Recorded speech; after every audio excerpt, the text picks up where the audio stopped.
Bonjour mes amis, bienvenue à votre capsule de lecture « Je lis et te livre ». Nous poursuivons la lecture de notre roman « L'interview » de Marie-Gabrielle Taka, édité aux nouvelles éditions ivoiriennes dans la série Adoras.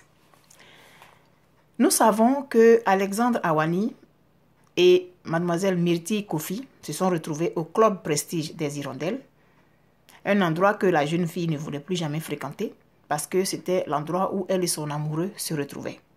Mais Alexandre a insisté et elle est finalement arrivée à ce rendez-vous-là en retard. Il s'en est suivi une toute petite dispute. Ils ne se sont pas entendus et ils se sont séparés en queue de poisson.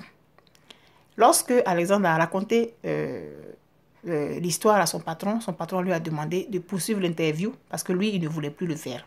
Pour lui, Myrtille est une artiste et donc, selon lui, tous les artistes sont capricieux, sont volages, ils font ce qu'ils veulent, on n'est pas capable de les miner. Et malgré ça, son patron lui a dit, tu vas me faire cette interview parce que tu es un professionnel. Et à la suite de ton entrevue, de ton travail, là, je vais t'offrir des vacances et tu vas aller vers une destination africaine de ton choix. Alexandre n'avait pas vraiment le choix que de faire la mission, d'accomplir la mission que son patron lui avait confiée. Alors, ce même jour-là, le soir, Myrtille fait le compte rendu dans les détails de son entrevue à sa petite sœur, en insistant sur l'habillement insolite de Alexandre Awani. Il était vêtu d'une grande chemise de couleur marron foncé, dépassant les poignets, et d'un pantalon noir tellement grand qu'il était obligé de le fourrer dans ses chaussures, dans des chaussures d'un autre âge, c'est-à-dire mettre la chemise à l'intérieur du pantalon. Avec une large ceinture à grosses boucles, comme dans les films western. Elle ajoute qu'il ne lui manquait plus que le chapeau, le revolver et le cheval. Elle termine en disant que c'est vraiment un triste gars, aussi sombre que lugubre, avec une démarche de menthe religieuse.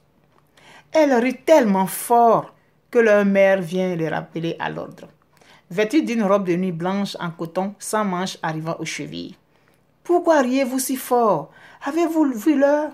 Votre père est déjà couché. » Myrtille était au milieu de la chambre en train d'imiter la démarche d'Alexandre. « Maman, c'est le journaliste de Myrtille qui est dépassé. »« Mon journaliste? Hé, fais attention, il n'est pas mon journaliste. Il faut retirer ce que tu viens de dire, sinon... » « Je peux m'asseoir un peu avec vous? Je n'ai pas sommeil. » « Mais bien sûr, maman, répond Sonia en faisant de la place à sa mère sur son lit. « Savez-vous que Maï attend un bébé? Je suis tellement heureuse pour elle. »« Quoi? Mais on dit qu'elle est stérile, non? » Tu vois bien que c'était de mauvaises langues, Sonia. « Mais il n'y avait plus de rapport sexuel entre eux? » « Comment le sais-tu? » Je l'ai appris, dit Myrtille confuse. Ou, dans tous les cas, aucune importance. L'essentiel est qu'elle soit enfin enceinte, répond Madame Kofi, qui visiblement en faisait une affaire personnelle. Il en est heureux? Hasarda Myrtille. Non, il n'a jamais voulu d'enfant. De toutes les façons, cet enfant n'est pas le sien. Hein?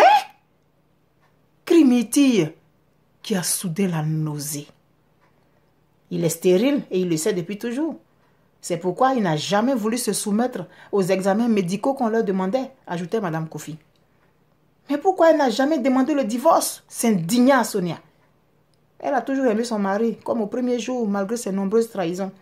Finalement, n'en pouvant plus, elle l'a quitté et elle a rencontré un autre homme. Et lui, Jean-Michel a été obligé de démissionner parce qu'il a été surpris en flagrant délit avec la femme de son patron. Maï lui a demandé de quitter la maison. Moi, je l'ai toujours trouvé foncièrement méchant, ajouta Sonia, le cœur plein de rancœur à l'intention de sa sœur qui était couchée et qui ne disait plus rien. Mes filles, méfiez-vous des séducteurs. Préférez les hommes simples.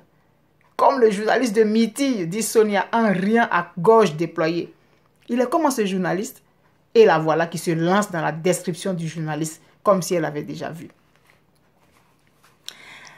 Bon, nous avons appris encore quelque chose sur Jean-Michel, l'ex-amoureux de Myrtille.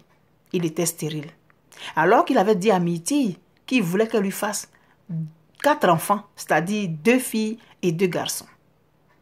Or, il se savait stérile. Et il n'a jamais voulu se soumettre aux examens médicaux qu'on leur demandait.